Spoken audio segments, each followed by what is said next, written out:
Hello. So I just want to thank everyone who allowed me to speak here. Let me get this mask off here for a second. All right, so we're going to talk about neoadjuvant chemotherapy for pancreatic adenocarcinoma. Okay. I have no disclosures, of course. I'm still a fellow.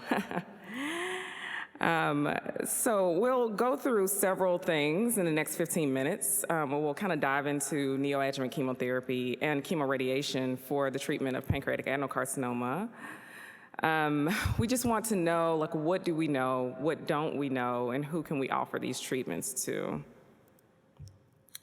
The standard dictum is that if someone has resectable PDAC, we should take it out.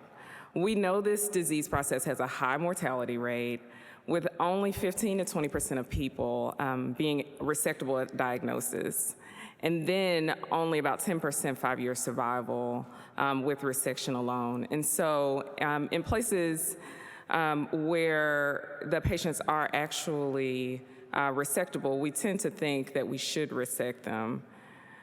This also puts a lot of pressure on the surgeons in order to remove these tumors whenever they're found and they are resectable.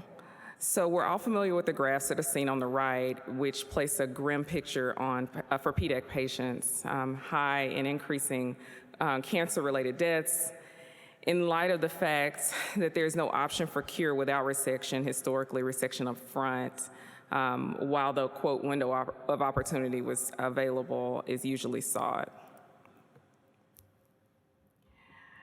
But there are some legitimate arguments for neoadjuvant chemotherapy in PDAC. The first argument is that our distant failure rate is high. Local failures occur, but by and large, recurrences in the liver and lung portends a worse survival. This study analyzed the peripheral blood of 136 patients who were separated into two groups, a chemo-naive group and a neoadjuvant therapy group. The image at the top, the box plot comparison at the top right, shows those patients who were in the chemo-naive group who underwent resection, their preoperative circulating tumor cell presence, as well as their postoperative in the greenish color. Likewise, on the bottom, this shows those who received neoadjuvant chemotherapy. Needless to say, those who received neoadjuvant chemotherapy had significantly lower circulating tumor cells in the pre-op and postoperative setting. The most interesting finding, though, I think, with this particular study is that 96% of resectable patients had circulating tumor cells in their peripheral blood. This means that of their cohort, nearly every resectable patient has some element of micrometastatic disease, which, as you can imagine, gives us a reason to consider neoadjuvant therapy.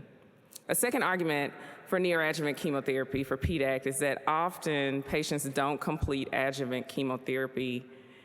In the last slide, we determined that nearly all patients with PDAC had some tumor cells in their peripheral blood. Then this study revealed, based on the SEER Medicare data, that out of 2,400 patients, only 7% actually completed chemotherapy. No wonder our long-term survival is pretty low.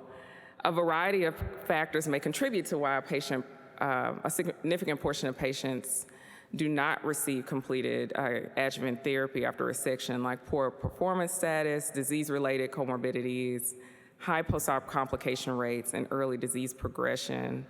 For full disclosure, in this study, patients without nodal disease were included in the study and were lumped together with those who had, quote, missing data for nodal disease. The reason why this is worth noting is that sometimes node-negative R0 PDAC patients are not given adjuvant chemotherapy, which makes the no chemotherapy group a little bit higher. It will be interesting to see these numbers with node positive and R0 greater patients. Regardless, the rate of completion of adjuvant chemotherapy is low, therefore neoadjuvant therapy should be considered. A third reason to consider neoadjuvant is for patients who have PDAC, is that chemotherapy can test the biology of the tumor in situ. This can sometimes be seen radiographically, but is often determined postoperatively in the pathologic analysis of the tumor, and pathologists will usually comment on tumor response. which can be helpful. Secondly, it allows you to test the patient. If the patient doesn't tolerate neoadjuvant chemotherapy well, then it was likely an indicator that they wouldn't tolerate upfront resection either. A fourth reason is to consider this could lead to downstaging of tumors. And downstaging of your run-of-the-mill PDAC from locally advanced to resectable is extremely rare, but serologic and pathologic responses are realistic. There have been some reports of pathologic complete response with neoadjuvant therapy, but more commonly, pathologic major response is realistic as well. These are often associated with younger age, lower pre-treatment CA19-9, and the use of gemcitabine as a radiosensitizer, which we'll talk about a little bit here in a sec. Let's look at some of the major studies that guide our current management as far as neoadjuvant therapy goes. The Preoperative trial was a randomized phase 2 Dutch trial, which randomized patients to either preoperative chemoradiation, which was gemcitabine in 36 gray XRT and 15 fractions, then resection, then 4 courses of gemcitabine compared to upfront resection with adjuvant gemcitabine-based regimen. This study includes resectable and borderline resectable disease. There's no difference in survival for resectable disease when using neoadjuvant chemoradiation. However, for those who were defined as borderline resectable, they found an improvement in disease-free survival, local regional failure rates, and median overall survival. The definition of borderline in this study should be noted, and I'll quote it here. For borderline, a tumor was described as having arterial involvement of less than 90 degrees and or venous involvement between 90 and 270 without occlusion of the vessel. This is a bit different from how we define it with the NCCN guidelines, and so that's worth noting. And I'll show that slide next that describes the NCCN guidelines. Another important distinction here in this study is that they use gemcitabine chemotherapy, which should probably raise some eyebrows, as we don't use this alone anymore. It kind of underscores the fact that our practice managements change pretty quickly, but these studies sometimes take quite some time in order to complete. So gemcitabine was appropriate when they started the study, but by the time they ended, gemcitabine alone, we had kind of moved away from.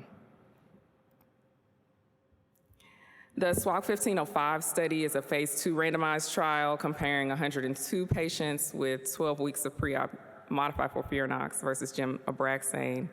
Then resection and adjuvant modified FOLFIRINOX versus Gem-Abraxane. They found no significant difference in overall survival, and of note, neither group actually met their pre-specified 58% 2-year overall survival. So they both got between 47 and 48%. They did, however, note a higher complete and major pathologic response in the Gem-Abraxane group compared to the modified FOLFIRINOX, but this didn't correlate with overall survival difference. So basically, from this study, you could conclude that Gem-Abraxane and modified FOLFIRINOX are pretty much similar when it comes to the neoadjuvant setting. This shows the definition of borderline resectable disease for NCCN, slightly different from the Preoperative trial, but also mentions here about the study from Jang out of Korea where they compared preoperative chemo